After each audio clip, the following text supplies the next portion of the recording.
Corona संक्रमितको उचित उपचार हरेक नेपालीलाई खोपको आधार। नमस्कार, यो एभिन्यूज खबरको संकेत हो। तपाई अहिले एभिन्यूज@2 मा हुनुहुन्छ। म प्रभा थापा। प्रारम्भमा मूल खबर।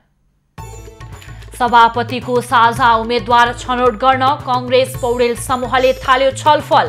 वडा अधिवेशन अगावै उम्मेद्वार तय गर्ने सहमति। कैलालीको टिकापुरमा 8 जनाको ज्यान जाने गरी भएको घटनाको 6 वर्ष पूरा। लाल आयोगको प्रतिवेदन अझै सार्वजनिक भएन। अविरल वर्षापछि पोखराको महेन्द्र पुलमा सडक भासियो। मेलम्चीको बाढीले सिन्धुपाल्चोकका 2वटा झोलुङ्गे पुल जोखिममा। गाई जात्रा पर्व काठमाडौँ सहित देशका विभिन्न स्थानमा मनाइँदै विभिन्न हास्य व्यङ्ग्यात्मक प्रस्तुति समेत हुने।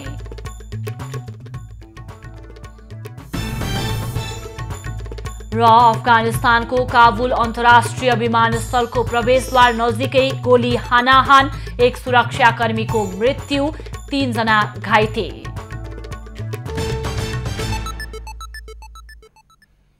अब खबरको सिलसिला प्रारम्भ गरौं सत्तारूढ गठबन्धनको आपत्ति सम्बन्धी प्रसङ्गबाट। प्रमुख विपक्षी दलका नेता केपी ओली सहितका एमाले सांसदहरूले सभामुख विरुद्ध धम्कीपूर्ण अभिव्यक्ति दिएको भन्दै सत्तारूढ गठबन्धनले आपत्ति जनाएको छ।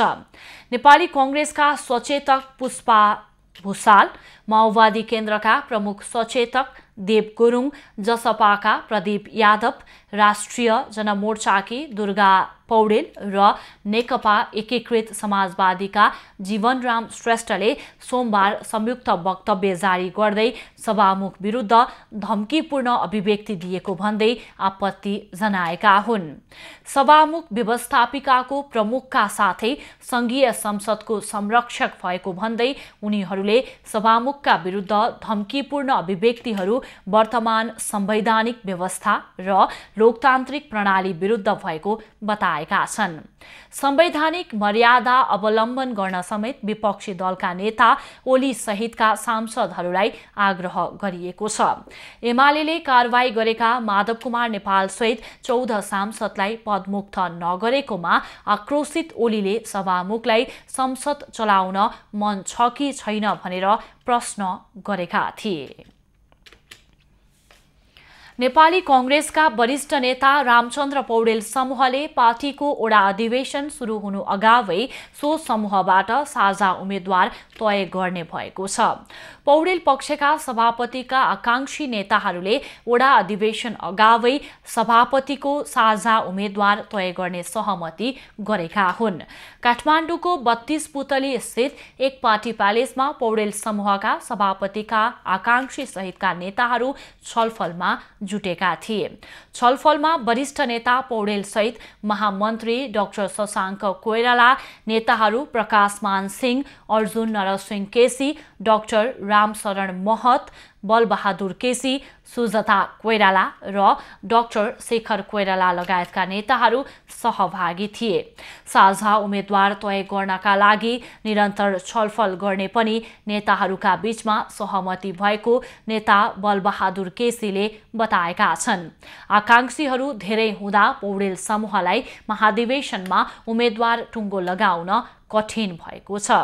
कांग्रेसले आगामी मंसिर 9 देखि 13 मा केन्द्रीय महाधिवेशन गर्ने गरी 18 भदौबाट तल्ला तहको अधिवेशन गर्ने कार्यतालिका सार्वजनिक गरेको छ। नेपाली कांग्रेसको क्रियाशील सदस्यता सम्बन्धी विवाद टुङ्गो लगाउन गठित समितिले आज पार्टी सभापति शेरबहादुर देउवालाई प्रतिवेदन बुझाउने भएको छ। आइतबार नै प्रतिवेदन बुझाउने तय भए पनि प्रधानमन्त्री समेत रहेका सभापति देउवाको व्यस्तता र केही प्राविधिक काम बाँकी भएकाले आज साँझ प्रतिवेदन बुझाउन लागिएको हो। साउन 30 गते पूर्व महामन्त्री कृष्ण प्रसाद सिटौलाको संयोजकत्वमा रिजाल र रमेश लेखक सदस्य रहेको क्रियाशील सदस्यता विवाद समाधान समिति गठन गरिएको थियो। पार्टी सभापति शेरबहादुर देउवा र वरिष्ठ नेता रामचन्द्र पौडेलसँग छलफल गरेर समितिले प्रतिवेदनलाई अन्तिम रूप दिएको बताइएको छ। बारा र सप्तरी लगायत 6 जिल्लाका 13वटा निर्वाचन क्षेत्रमा कांग्रेसको क्रियाशील सदस्यता विवाद छ। यसअघि पनि विवाद टुङ्ग्याउन रमेश लेखकको संयोजकत्वमा समिति गठन भए पनि त्यसलाई समस्या समाधान गर्न सकेको थिएन। कांग्रेसको 14औं महाधिवेशन आगामी मंसिर 9 देखि 13 गतेसम्मका लागि तय गरिएको छ। त्यसका लागि भदौ 18 गते ओडाको अधिवेशन गर्न क्रियाशील सदस्यतालाई अन्तिम रूप दिनुपर्ने हुन्छ। पार्टी विभाजन प्रक्रियामा सहभागी नभएका एमालेका नेताहरू छलफलका लागि पार्टी अध्यक्ष केपी ओलीको निवास बालकोट पुगेका छन्। नेकपा एमाले विभाजनमा संलग्न नरहेका माधव नेपाल समूहका एकता पक्षधर नेताहरू र अध्यक्ष ओली बीच बालकोटमा छलफल भइरहेको हो। आइतबार ओली निकट शंकर पोखरेल लगायतका नेतासँग परामर्श गरेपछि उनीहरू थप कुराकानीका लागि बालकोटमा भेला भएका हुन्। बालकोटमा 10 बुँदे कार्यान्वयन गरेर पार्टी एकतालाई जोगाउन उनीहरूले ओलीलाई आग्रह गरेको बताइएको छ। छलफलमा भीम रावल, घनश्याम भूषाल, गोकर्ण विष्ट, सुरेन्द्र पाण्डे लगायतका नेता सहभागी छन्। माधव नेपालले एमाले विभाजन गरेर नयाँ दल दर्ताका लागि निवेदन दिएपछि केही नेता त्यसबाट अलग भएर एकता प्रक्रिया जोगाउने प्रयासमा छन्। एमाले केन्द्रीय कमिटी बैठकले 10 बुँदे सहमति अनुमोदन गरे पनि कार्यान्वयन भएको छैन। 10 बुँदे कार्यान्वयन नगरे ओलीलाई साथ दिन नसक्ने पार्टी विभाजन प्रक्रियामा सहभागी नभएका एमाले नेताहरूको भनाइ छ। उनीहरूले 10 बुँदे कार्यान्वयनका लागि ओलीलाई सोमबार बेलुकासम्मको समय दिएका छन्। लुम्बिनीमा सूर्य चिन्हबाट लडेका सांसद हटाउन सभामुख पूर्णबहादुर घरतीले अस्वीकार गरेपछि सत्तारूढ दल र विपक्षी बीच विवाद बढेको छ। प्रदेशसभा सदस्य अजय शाही र विमला ओली खत्रीलाई एमालेले गरेको कारबाही सभामुखले अस्वीकार गरेका थिए। एमालेले सभामुखको निर्णय अवैध र असंवैधानिक भएको भन्दै एमालेले दुवै सांसदलाई पदमुक्त नगर्दासम्म प्रदेशसभा घेराउ जारी राख्ने र प्रदेशसभा चल्न नदिने चेतावनी दिएको छ। उसले सभामुखको राजीनामा समेत मागेको छ। विवादका बीच आज प्रदेशसभा बैठक बोलाइएको छ। प्रमुख प्रतिपक्षी दल एमालेका कारण दिउँसो बोलाइएको बैठक सञ्चालन हुने सम्भावना न्यून छ। प्रदेशसभा सचिवालयले एमालेलाई आइतबार एक पत्र लेखी सांसद शाही र ओलीलाई सांसदबाट पदमुक्त गर्न नमिल्ने बताएको थियो। कैलालीको टिकापुरमा थरुहट समर्थक प्रदर्शनकारी र प्रहरीबीच झडप हुँदा 8 जनाको मृत्यु भएको आज 6 वर्ष पूरा भएको छ। 2072 भदौ 7 मा भएको उक्त हिंसात्मक घटनामा प्रहरी वरिष्ठ उपरीक्षक लक्ष्मण न्यौपाने सहित नेपाल प्रहरीका 5 जना तथा सशस्त्र प्रहरीका 2 र 1 बालक सहित 8 जनाको मृत्यु भएको थियो। आन्दोलनरत थरुहट थारूवान संयुक्त संघर्ष समितिले सरकारी कार्यालयहरूमा थरुहट स्वायत्त प्रदेश लेख्ने कार्यक्रम अन्तर्गत उनीहरू टिकापुरतर्फ बढ्दै गर्दा रोक्न गएको प्रहरीमाथि आक्रमण गरेपछि ठूलो जनधनको क्षति भएको थियो। 8 जनाको ज्यान जाने गरी भएको घटनामा दोषी मानिएका सांसद रेशम चौधरी जेलमा छन्। घटनापछि सत्य तथ्य पत्ता लगाउन बनाइएको लाल आयोगले प्रतिवेदन अहिलेसम्म सार्वजनिक गरेको छैन। मधेस केन्द्रित दल र थरुहटका नेताहरूले आफ्ना नेता तथा कार्यकर्तालाई झुटो आरोपमा फसाइएको भन्दै चौधरी लगायत आरोपीलाई रिहा गर्न माग गर्दै आएका छन्। अविरल वर्षाका कारण पोखरा महानगरपालिका वडा नम्बर 9 महेन्द्र पुलमा सडक भाँसिएको छ।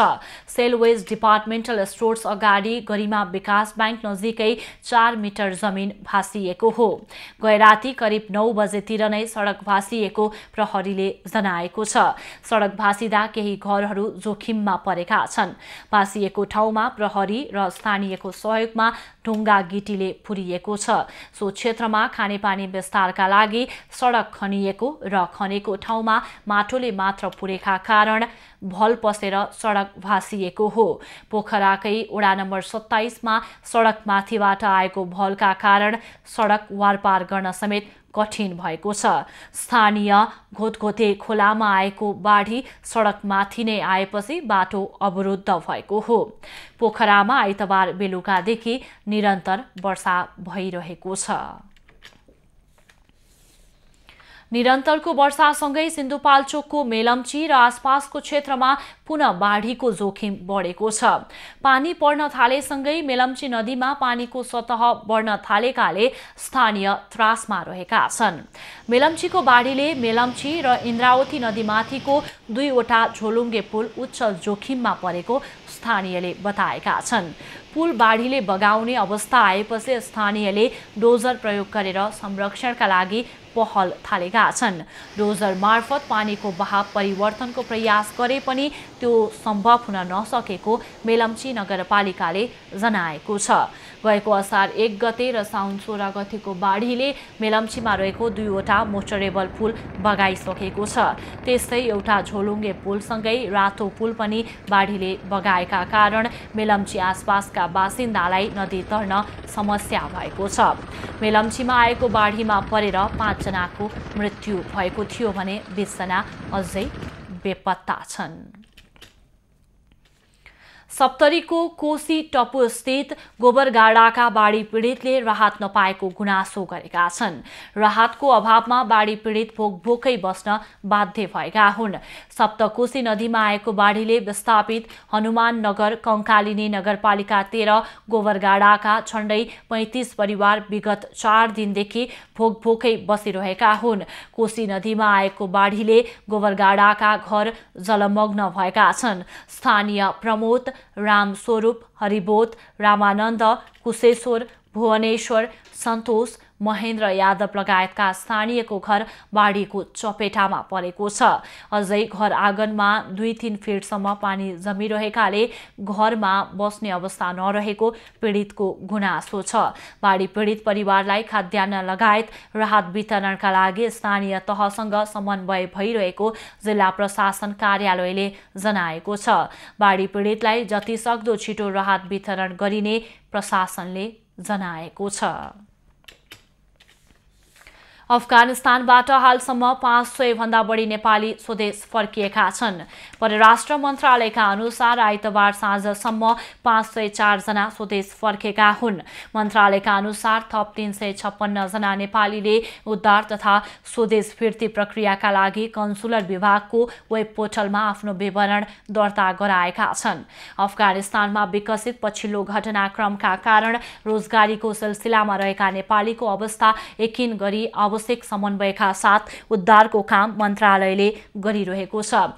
विद्रोही तालिबान समूहले सत्ता कब्जा गरेसँगै अफगानिस्तानमा अलपत्रमा परेका 821 नेपाली सम्पर्कमा आएका छन्। उद्धारका लागि परराष्ट्र मन्त्रालय, कन्सुलर सेवा विभाग तथा नेपाली राजदूतावास नयाँ दिल्लीबाट समेत सम्पर्क भइरहेको र काबुल स्थित सम्पर्क व्यक्तिको रूपमा सहयोग गरिरहेका सुरेश चन्द्र शर्माले बाँकी नेपालीको उद्धार कार्यमा समन्वय तथा सहजीकरण गर्दै आएको मन्त्रालयले जनाएको छ। झापाको कन्काईमा एकै परिवारका 3 जना मृत फेला परेका छन्। कन्काई नगरपालिका 1 सिर्जना टोलमा 8 महिने बालिका सहित एकै परिवारका 3 जना झुन्डिएको अवस्थामा मृत फेला परेका हुन्। 34 वर्षीय रविन विक, उनकी श्रीमती 29 वर्षीय मुना र 8 महिने छोरी रुबिना झुन्डिएको अवस्थामा मृत फेला परेको इलाका प्रहरी कार्यालय बिर्तामोडले जानकारी दिएको छ। घटनाको प्रकृति हेर्दा आत्महत्या जस्तो जस्तो देखिएको प्रहरीको भनाइ छ। रविन वैदेशिक रोजगारीमा जानका लागि केही दिन अघि काठमाडौँ गएका थिए, तर कोरोना संक्रमण देखिएपछि उनी घर फर्केका थिए। घटनाबारे थप अनुसन्धान भइरहेको प्रहरीको भनाइ छ। अब बाँकी खबर। नेवारी समुदायले दिवंगत आफन्तको सम्झनामा मनाउने गाई जात्रा पर्व आज देशभर विभिन्न कार्यक्रम गरी मनाइँदैछ। प्रत्येक वर्ष भाद्र कृष्ण प्रतिपदादेखि अष्टमीसम्म 8 दिन लगातार गाई जात्रा विभिन्न कार्यक्रम गरेर मनाउने गरिन्छ। विशेष गरी आजका दिन नेवार समुदायमा दिवंगत आफन्तले मोक्ष पाउन् भन्ने कामनाका साथ मानिस वा गाईलाई सिंगारी नगर परिक्रमा गराउने चलन छ। गाई जात्राका अवसरमा राजनीतिक तथा सामाजिक विकृति विसङ्गति प्रति व्यङ्ग्य गरेर विभिन्न हास्य व्यङ्ग्यात्मक प्रस्तुति समेत हुने गरेका छन्। काठमाडौँ उपत्यकामा तत्कालीन राजा प्रताप मल्लकी रानी आफ्नो छोरा चक्र प्रतेन्द्र मल्लको मृत्यु शोकमा डुबेपछि रानीलाई सान्त्वना दिन प्रताप मल्लले सहरमा वर्षभरि कतिजनाले आफन्त गुमाए, कतिजनालाई यस्तै शोक पर्यो भनेर देखाउन यो जात्रा निकाल्न थालेको विश्वास छ। गाई जात्रा पर्व काठमाडौँ लगायत ललितपुर, भक्तपुर, काभ्रे, मकवानपुर, सिन्धुपाल्चोकमा पनि मनाउने गरिन्छ। यस्तै नुवाकोट, दोलखा, खोटाङ, भोजपुर, इलाम, सुनसरी, मोरङ, पर्सा, कास्की, दाङ लगायतका जिल्लामा पनि यो पर्व मनाउने गरिएको छ। दर्शकवृन्द, आज गाई जात्रा पर्व काठमाडौँ सहित देशका विभिन्न जिल्लामा मनाइँदैछ। विभिन्न हास्य व्यङ्ग्यात्मक प्रस्तुति समेत प्रस्तुत हुने गरेका छन् र कोरोना महामारीका बीच गाई जात्रा कसरी मनाइँदैछ पाल्पामा, यो विषयमा कुराकानी गर्न हाम्रो टेलिफोन सम्पर्कमा हुनुहुन्छ हाम्रा संवाददाता अनिल लिगल। अनिल, गाई जात्रा कसरी मनाइँदैछ? कोरोना संक्रमणको महामारी चलिरहेको छ, त्यहाँ के भइरहेको छ, रौनक कस्तो छ, जानकारी गराउनुहोस्। प्रभा, पाल्पामा चाहिँ नि कोरोना दिन प्रतिदिन बढिरहेको समाचार हामी पठाइरहेका छौँ। यसै बिचमा पनि पाल्पामा जात्रा मनाउने क्रममा एक हप्तादेखि पूर्णिमाको दिनदेखि एक हप्तासम्म पाल्पामा जात्रा मनाइन्छ। यस्तै गरेर आजको दिनमा गाई जात्रा निकालिन्छ। दिवंगत भएको आत्माको चिर शान्तिको कामना गर्दै मृतकको घरबाट पाल्पामा रामायण, बादशाह, निर्गुण विभिन्न किसिमको केटाकेटीलाई सिँगार पटार गरेर पाल्पामा बाजा गाजाका साथ घुमाउने प्रचलन रहेको छ।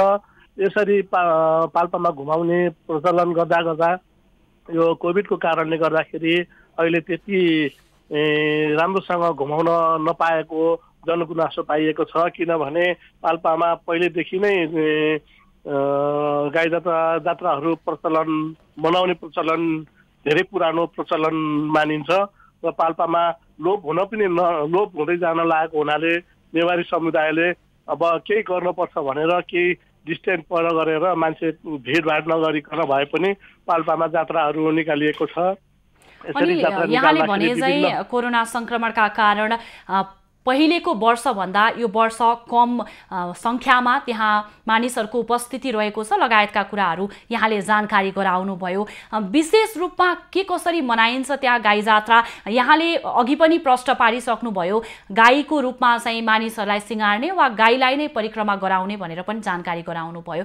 खासमा त्यस्तो विशेष केही हुन्छ पाल्पामा योभन्दा बाहेक?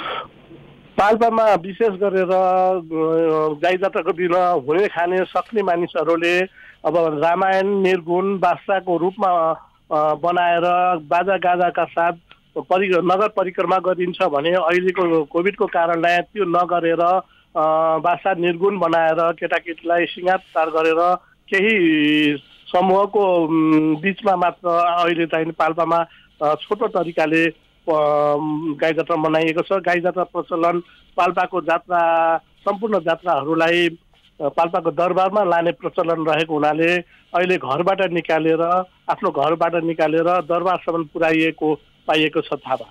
धन्यवाद अनिल। दर्शकवृन्द, उहाँ हुनुहुन्थ्यो हाम्रा संवाददाता अनिल लिगल पाल्पाबाट र पाल्पामा के कसरी गाई जात्रा मनाइँदैछ यो विषयमा हामीलाई जानकारी दिनुहुँदै।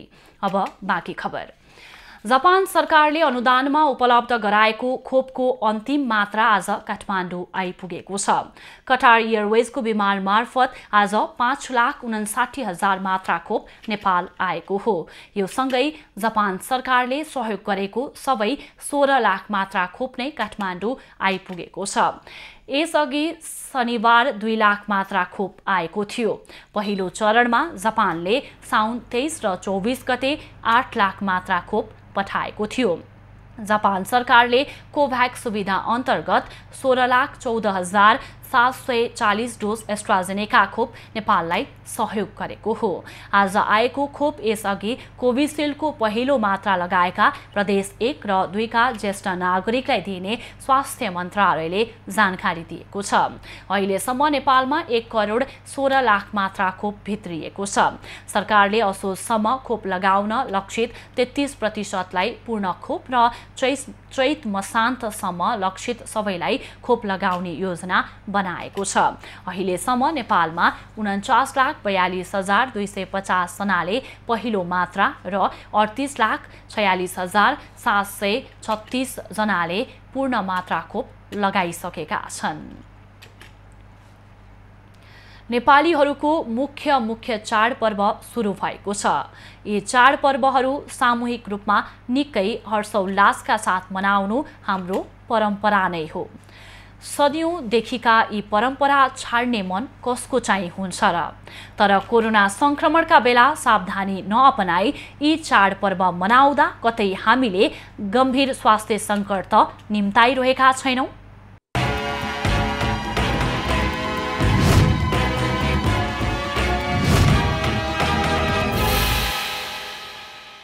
कोरोना संक्रमणको जोखिम बढिरहँदा सुरक्षाका लागि मठ मन्दिरमा नृत्य पूजा बाहेक अन्य सबै गतिविधि निषेध गरिएको छ। व्यापारिक केन्द्र, मठ मन्दिर र सार्वजनिक क्षेत्रमा भिडभाड हुने गरेकाले कोरोनाको जोखिम बढ्यो भन्दै स्थानीय प्रशासन र स्वास्थ्य मन्त्रालयले पटक पटक सूचना जारी गरिसकेको छ। तर आइतबार मठ मन्दिरमा जुन दृश्य देखियो यसले यो सूचना केवल औपचारिकता मात्र हो भन्ने पुष्टि भएको छ। न यो सूचना कार्यान्वयन गराउन प्रशासनले प्रयास गरेको देखिन्छ, न त सर्वसाधारण स्वयं सचेत भएका छन्।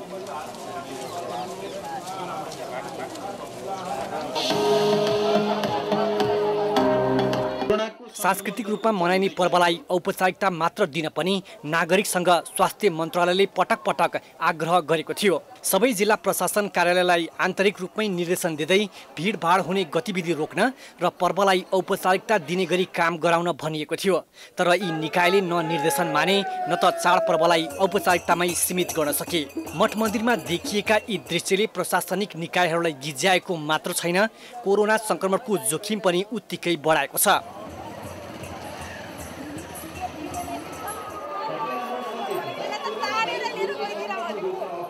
हुन त आफैले नियम बनाउने र आफैले उल्लङ्घन गर्ने सरकार भएपछि सर्वसाधारणले टेर्ने कुरा त भएन। तर स्वास्थ्य जस्तो गम्भीर विषयमा सावधानी नअपनाउँदा भोलि निम्तन सक्ने सङ्कटको जिम्मेवार को हुने? अस्पतालमा बेड नपाएर मृत्यु हुनु परेको आक्रान्त पीडा भोगिसक्दा पनि न सरकार, न प्रशासनिक निकाय, न सर्वसाधारण जो कोही पनि सचेतमा नआउनु भने विडम्बना नै मान्नुपर्छ।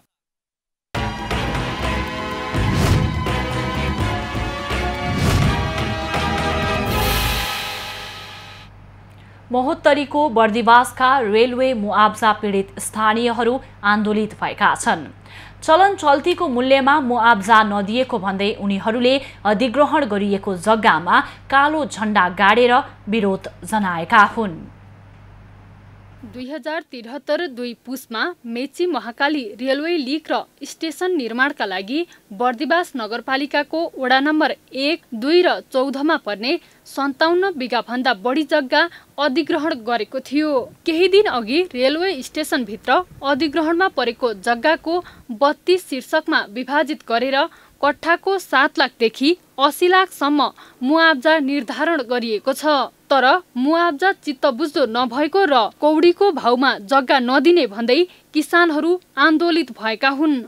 हामीले अहिले यो एउटा सानो यो उपसमितिले दिएको रेट निर्धारण हो, यसलाई चाहिँ हामी आफू सबैजना एकता भएर हामी किसान मै सबै एकता भएर गयो भनेदेखि यसलाई हामीले केही बढाउन सक्छौँ। मालपोतमा गरिएको जग्गा रजिस्ट्रेसन, बैंकले प्रवाह गर्ने कर्जाको मूल्याङ्कन, नगरपालिकाले लिने सम्पत्ति करको आधार र अन्य मूल्याङ्कनको आधारमा मुआब्जा तय गरिएको मुआब्जा निर्धारण समितिले जनाएको छ।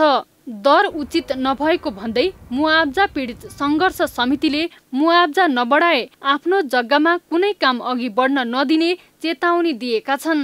त्यसमा जनप्रतिनिधिले पनि समर्थन जनाएका छन्। बर्दिवासलाई जसरी हुन्छ डाउन गर्न पर्छ र अरूलाई सजिलो हुन्छ भन्ने उद्देश्यले लाग्नु भएको छ। यो उहाँहरूको बदनियतपूर्ण गरेको निर्णय बर्दिवासवासीलाई मान्य हुने छैन। म सहमत हुन चाहन्छु जग्गा धनीप्रति उहाँहरूले गरेको निर्णयमा मेरो एकबद्धता छ। चलन चल्तीकै मूल्य नपाए पनि कट्ठाको न्यूनतम 20 लाख र अधिकतम 1 करोड 20 लाखसम्म पाउनुपर्ने आन्दोलनकारीहरूको बटम लाइन रहेको छ। यो मूल्याङ्कन फेरि पनि सचिनुपर्छ। कहाँबाट सचिनु पर्ने हो? अब यसको कुन हो निकाय, त्यो निकायमा गएर जग्गाको मूल्याङ्कन सच्याउनुपर्छ र बढीभन्दा बढी दलहरूले यसमा भूमिका खेल्नुपर्छ। मुआब्जाबाट आउने रुपैयाँले रेलवेमा गएको जग्गाकै हाराहारीमा अर्को ठाउँमा जोड्न नसकिने भन्दै स्थानीयले विकासको नाममा उठीबास लगाउन नमिल्ने बताएका छन्। 7 वर्षदेखि मुआब्जा टुङ्गो नलाग्दा जयनगर जनकपुर बर्दिवास रेलमार्गको काम भङ्गाहा 4 स्थित बिजलपुर स्टेसनमै रोकिएको छ। पूर्व पश्चिम रेलमार्गको काम पनि भप्सी खोलाबाट बर्दिवासतर्फ अघि बढ्न सकेको छैन। महोत्तरीबाट कमलेश मण्डलको रिपोर्ट। पटक पटक सरकार फेरिए पनि मध्य पहाडी लोकमार्गको अवस्था फेरिएन। योजनाको नाम राष्ट्रिय गौरव, तर 2 दशकसम्म पनि कालोपत्रे भएन। लोकमार्गका कारण जनताले सुविधा होइन शास्ति पाइरहेका छन्। सरकारले राष्ट्रिय गौरवको योजनाको रूपमा लिएको पुष्पलाल मध्य पहाडी लोकमार्गको बागलुङ खण्ड 2 दशक पूरा हुँदा समेत कालोपत्रे नहुँदा सवारी साधन गुड्न मुस्किल भएको छ। सडकदेखि सदनसम्म चर्को आवाज उठे पनि कामले भने गति लिन सकेको छैन। गाडीहरू आउँछ, यहाँ हर्न बजाउँछ, उता हर्न बजाउँछ, डिस्टर्ब मात्रै गर्छ। क्रस गर्नै मुस्किल छ एउटा गाडी र अर्को गाडी। खास गरेर बाइकवाला त कति लडे यहाँ। म यहाँ हिँड्न थालेको 10-12 वर्ष हो। अहिलेसम्म संस्थाको त्यस्तै छ। यसमा कुनै पनि सुधार भएको पनि छैन। योभन्दा अझै माथि त्योभन्दा खतरा छ। योभन्दा झन् डेन्जर किसिमको छ। अब एम्बुलेन्सहरू हामीलाई यो अत्यावश्यक साधनहरू यो ढुवानी गर्ने गाडीहरूलाई त एकदम गाह्रो भइरहेको छ। सडक समयमै सम्पन्न गर्ने जिम्मेवारी लिएको ठेकेदार कम्पनीको लापरवाहीका कारण लोकमार्ग वर्षामा हिलाम्मे र हिउँदमा धुलाम्मे हुने गरेको छ। यो बाटो गर्दाखेरि नेपाली जनताले ठुलो चाहिँ खेप बाँध्नु दुःख चाहिँ झेल्नु भएको छ। अब बर्खामा हिलाम्मे हुने, त्यसपछि तपाईँको हिउँदमा पनि त्यो बाटो नबन्ने। नेपालको पूर्व पश्चिम जोड्ने पहाडी मार्गका रूपमा रहेको मध्य पहाडी लोकमार्गको बागलुङ घोडाबाँधे खण्डको 2076 कार्तिक मसान्तसम्म काम सम्पन्न गर्ने गरी विक्रमसम्म 2073मा सम्झौता भएको थियो। तर समयमा सम्पन्न नभएपछि 2078 साउन मसान्तसम्म म्याद थप गरिएकोमा सो म्याद समेत सकिएको छ। लोकमार्गको घोडाबाँधेसम्मको 25 किलोमिटर सडकमध्ये 2 किलोमिटर मात्र कालोपत्रे भएको छ। कार्यालयले पनि अब वर्षाको समयमा काम गर्नुहोस् भनेर धेरै जोड गर्न सकिएन र अब मौसम राम्रो हुनु बित्तिकै उहाँहरू कालोपत्रे गर्न अगाडि बढ्नुहुन्छ। ठेकेदार कम्पनीले 2078 जेठ मसान्तसम्ममा सडक कालोपत्रे गर्ने गरी लिखित रूपमा प्रतिबद्धता जनाएको थियो। तर 25 किलोमिटर सडकमध्ये जम्मा 2 किलोमिटर मात्रै सडक कालोपत्रे भएको छ। यो हदसम्मको लापरवाही हुँदा समेत सरकारवाला निकाय भने मुखदर्शक मात्रै बनेका छन्। बागलुङबाट राजेश चन्द्र राजभण्डारीको रिपोर्ट।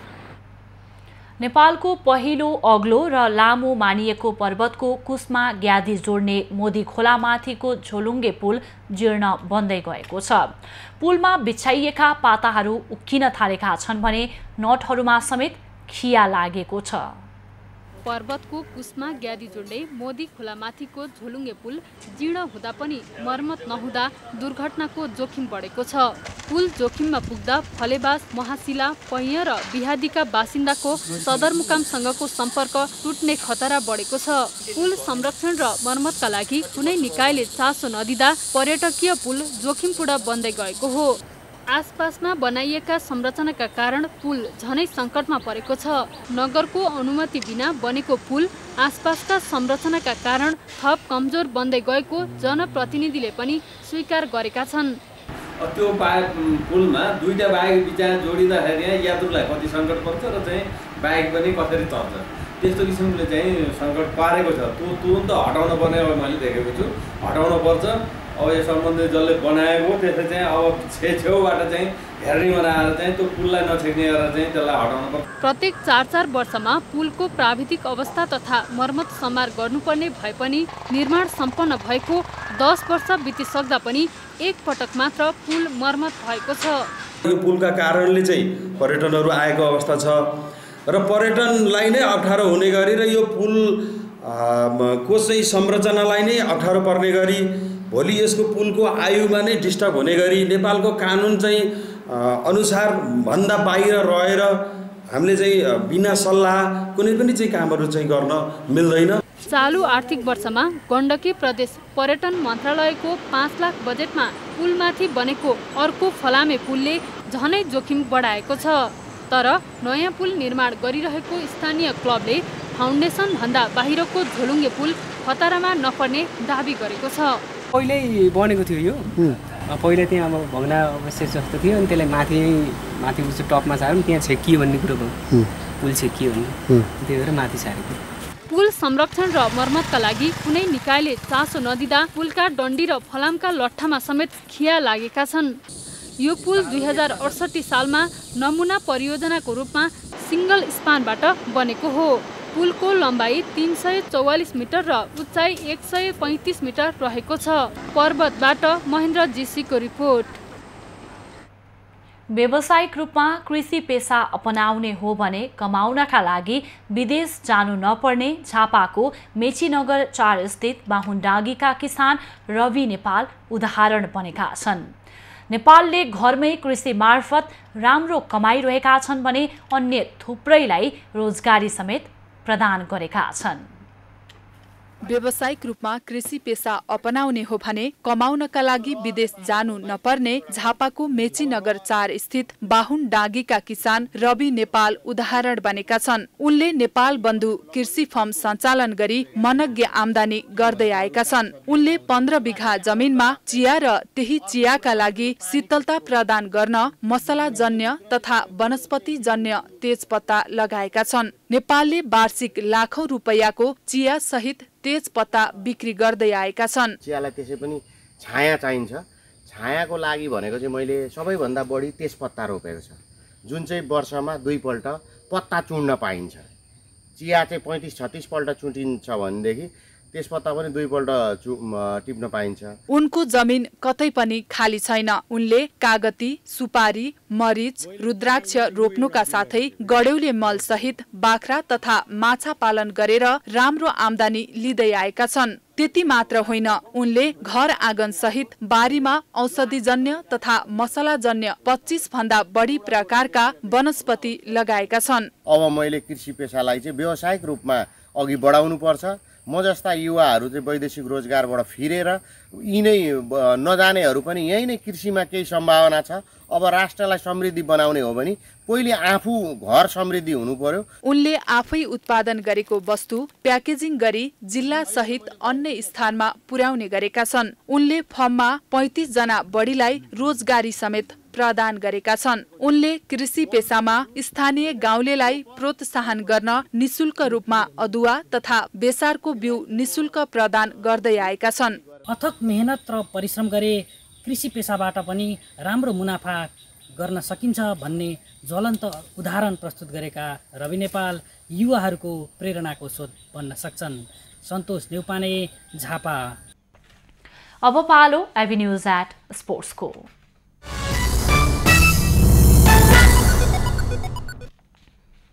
नेपाल क्रिकेट संघ क्यानले महिला टी20 विश्वकप क्रिकेटको एसिया क्षेत्रीय छनौटका लागि पहिलो चरणमा 24 खेलाडीलाई बन्द प्रशिक्षणका लागि बोलाएको छ।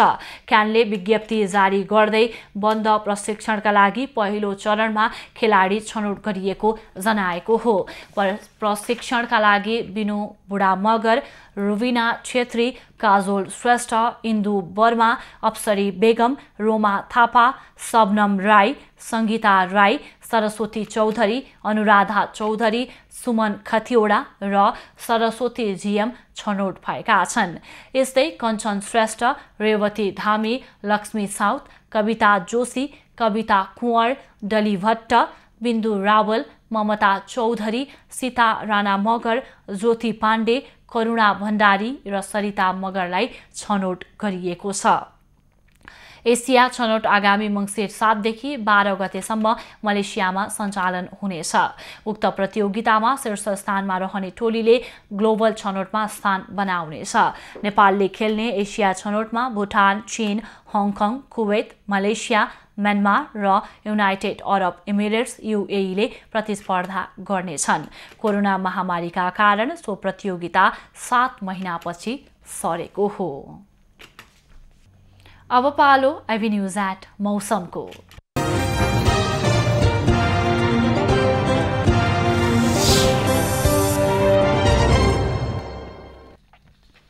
हाल देशभर सामान्य बदली रही प्रदेश 1 बागमती, गण्डकी, लुम्बिनी प्रदेशका केही स्थानमा हल्कादेखि मध्यम वर्षा भइरहेको छ। अपराह्न देशभर सामान्य बदली रही केही स्थानमा हल्कादेखि मध्यम वर्षाको सम्भावना रहेको छ। प्रदेश 1 बागमती प्रदेश र गण्डकी प्रदेशका 1-2 स्थानमा मेघ गर्जन र चट्याङसहित भारी वर्षाको सम्भावना रहेको जल तथा मौसम पूर्वानुमान महाशाखाले जनाएको छ। काठमाडौँ उपत्यकाको आजको अधिकतम तापक्रम 27 डिग्री सेल्सियस र न्यूनतम तापक्रम 21 डिग्री सेल्सियस बीच रहने अनुमान गरिएको छ। आज सूर्योदय बिहान 5:38 भयो भने सूर्यास्त साँझ 6:34 हुनेछ। आज देशभरको मौसम कस्तो रहला त? हेरौं देशका विभिन्न स्थानको अनुमानित मौसमी अवस्था।